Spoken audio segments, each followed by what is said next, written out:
दोस्तों, अगर आपने अभी तक हमारे चैनल को सब्सक्राइब नहीं किया है तो सब्सक्राइब कर लीजिए और साथ में दी हुई नोटिफिकेशन बेल को भी टैप कर दीजिए ताकि आइंदा आने वाली वीडियोस आपको बर वक्त मिल सकें।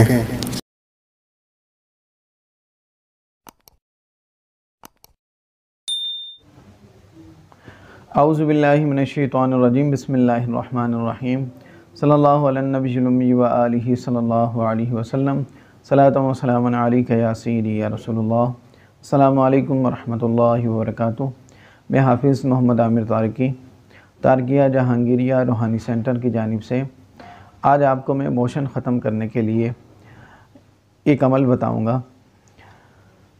आप लोग जानते हैं कि अगर किसी को अचानक घर में मोशन शुरू हो जाए और रात का टाइम हो और दवाई भी कोई मौजूद ना हो तो ऐसी सूरत में आप लोग यकीनन परेशान हो जाते हैं।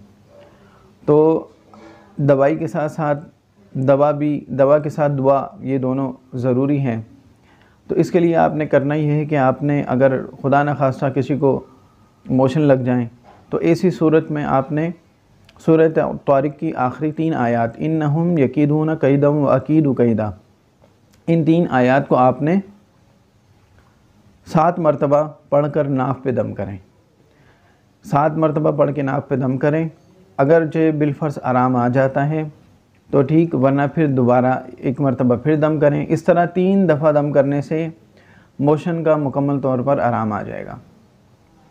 ये बहुत ही ज़बरदस्त और एक छोटा सा अमल है, लेकिन अमल आपने बावज़ू हालत में करना है। ये हमेशा याद रखें, बावज़ू हालत में किसी को भी दम करना चाहें अपने घर में या ख़ुद खुदा न खास्ता अगर किसी को मोशन लग जाए तो ऐसी सूरत में ख़ुद भी दम कर सकते हैं। अगर किसी को घर में अगर मोशन लग जाए तो उनको भी आप दम कर सकते हैं।